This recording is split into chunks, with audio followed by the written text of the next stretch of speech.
Assalamualaikum warahmatullahi wabarakatuh. Good morning, student. How are you today? Oke, sebelum memulai pembelajaran hari ini, alangkah baiknya kita berdoa menurut kepercayaan dan keyakinan masing-masing. Untuk ketua kelas, silahkan dipimpin berdoa.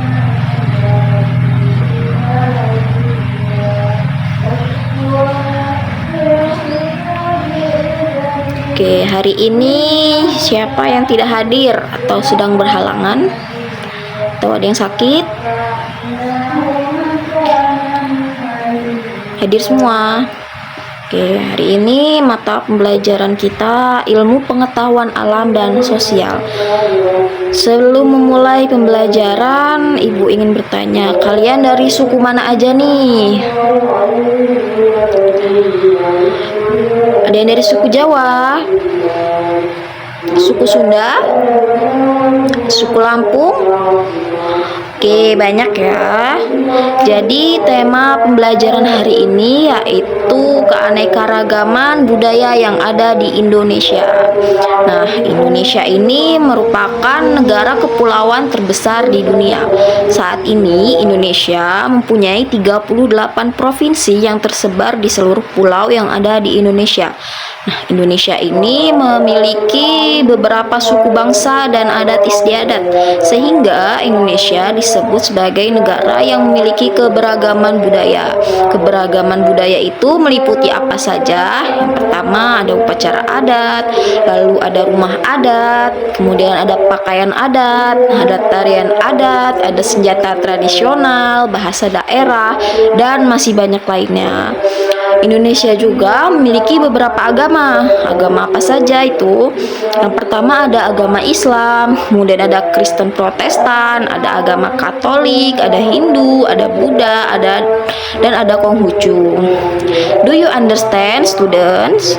Any question? Apakah ada yang ingin ditanyakan?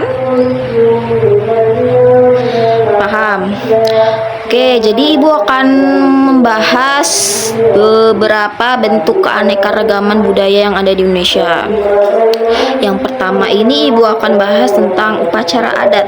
Upacara adat ini apa? Upacara yang berhubungan dengan adat istiadat di dalam suatu daerah.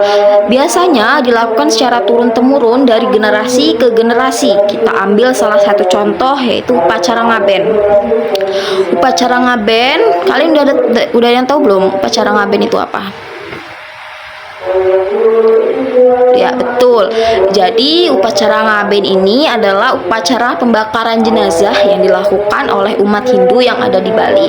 Nah, umat Hindu yang ada di Bali ini bertujuan, kenapa mereka melakukan ngaben? Karena mereka percaya bahwa ngaben dari ngaben ini tujuannya untuk penyucian roh orang yang telah meninggal dunia, atau mereka ini menganggap apabila mereka melakukan ngaben maka roh mereka ini seperti terlahir kembali atau kembali suci, seperti itu. Kemudian tujuan lain dari ngaben ini yaitu untuk mengantarkan roh orang yang telah meninggal dunia ini sampai ke tempat peristirahatan terakhir mereka, seperti itu. Kemudian bentuk keragaman budaya Indonesia yang lain ini ada rumah adat. Nah, rumah adat ini merupakan tempat tinggal yang menjadi ciri khas suatu daerah. Nah, biasanya dalam suatu daerah ini memiliki keunikan-keunikan dan filosofi tertentu. Kita ambil salah satu contoh yaitu rumah gadang yang berasal dari suku Minangkabau atau Sumatera Barat. Nah, seperti ini. Apabila kita lihat bentuk atapnya ini, nah, seperti ini.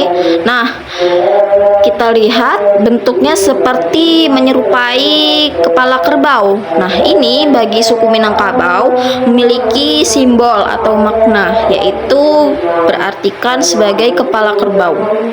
Kepala kerbau ini menyimbolkan apa? Menyimbolkan kesuburan dan kekuatan. Oleh sebab itu, warga suku Minangkabau membangun rumah adat mereka, bentuk atapnya seperti kepala kerbau. Kemudian ada juga rumah tongkonan dari suku Toraja seperti ini. Nah, pastinya rumah tongkonan ini juga memiliki beberapa filosofi yang dipercayai oleh orang suku Toraja. Nah, mereka membangun rumah adat mereka ini menghadap ke utara, harus menghadap ke utara. Kenapa menghadap ke utara? Karena utara merupakan tempat ulun nalangi atau menghadap ke arah Puang Matua, yaitu sebutan Tuhan bagi orang suku Toraja. Kemudian di bawah atapnya ini, terdapat beberapa kepala kerbau. Nah, kepala kerbau ini menyimbolkan banyaknya kerabat atau keluarga yang sudah meninggal dunia. Kemudian kepala kerbau juga menyimbolkan sebagai status sosial atau derajat sosial yang dimiliki dalam keluarga yang menghuni rumah tongkonan ini. Semakin banyak kepala kerbau yang terdapat di bawah atap rumah tongkonan ini, maka semakin tinggi pula derajat sosial yang dimiliki oleh keluarga tersebut. Selain daripada itu, rumah tongkonan juga memiliki fungsi lain, yaitu untuk mengistirahatkan kerabat atau keluarga yang sudah meninggal. Jadi apabila ada kerabat atau keluarga yang sudah meninggal, tidak langsung dimakamkan, akan tetapi diistirahatkan terlebih dahulu, karena mereka menganggap orang yang meninggal dunia itu sebagai orang yang sakit. Oleh sebab itu mereka percaya dan mereka mengistirahatkan terlebih dahulu. Lalu bentuk keanekaragaman budaya yang lainnya yaitu ada pakaian adat. Pakaian adat setiap daerah ini pasti memiliki bahan, model, dan bentuk yang berbeda-beda. Biasanya pakaian adat ini dikenakan pada saat perayaan-perayaan besar atau pada saat acara perkawinan ya. Nah, kita bisa lihat bentuk pakaian adat itu yang ada di Lampung seperti siger, kopiah, kalau dari Jawa ada kebaya, dan masih banyak lainnya. Kemudian ada juga tarian adat. Nah, tarian adat ini biasanya tarian yang tumbuh dan berkembang dalam suatu daerah dan gerakannya ini menunjukkan kearifan lokal. Kita ambil contoh yaitu tari saman dari suku Gayo Aceh. Nah, tari ini biasanya dilakukan secara beramai-ramai dan ditampilkan pada saat acara-acara besar. Kemudian ada tari piring dari Sumatera Barat. Kemudian kalau dari Lampung ada tari sigah pengunten, kemudian ada tari bedana, dan masih banyak lainnya. Do you understand, student? Sampai sini paham? Apakah ada yang ditanyakan? Tunjuk tangan ya kalau ada. Jangan ribut. Kalau ada yang ribut, nanti Ibu suruh jelaskan ke depan ya.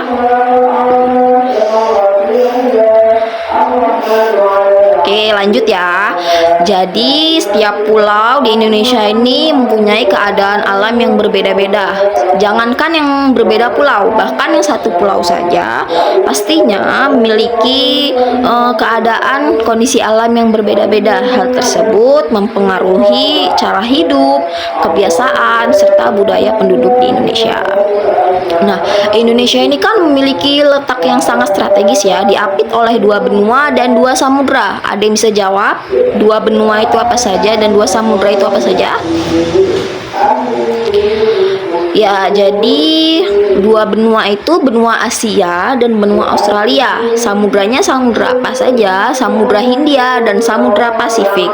Nah, hal itu menyebabkan Indonesia mudah dikunjungi oleh pendatang dari negara luar, sehingga hal tersebut mempengaruhi budaya yang dimiliki oleh bangsa Indonesia.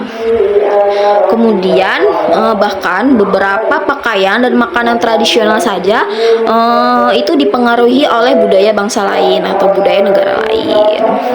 Sampai sini apakah ada yang ditanyakan? Cukup? Jika cukup, Ibu akan beri tugas. Tugasnya berkelompok, satu kelompok ada 4 orang. Nah, nanti Ibu akan berikan gambar pulau dan satu provinsi. Jadi kalian satu kelompok itu mencari beberapa budaya yang ada dalam satu provinsi tersebut, seperti yang Ibu jelaskan tadi, kayak ada pakaian adat, kemudian tarian adat, rumah adat, terus senjata tradisional, dan masih banyak lainnya. Nah, nanti kalian kalian cari gambar-gambar tersebut, kemudian kalian gunting-gunting, kalian tempelkan pada gambar pulau yang ada dalam suatu provinsi. Pulaunya itu nanti ibu pilih satu provinsi ya. Nah, kalian tempelkan di situ. Misal kalian dapat provinsi Sumatera Utara, Medan. Nah, kalian tempelkan di situ.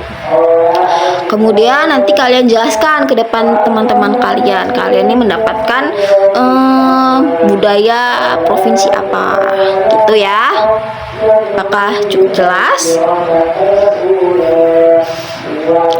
Oke, juga sudah cukup.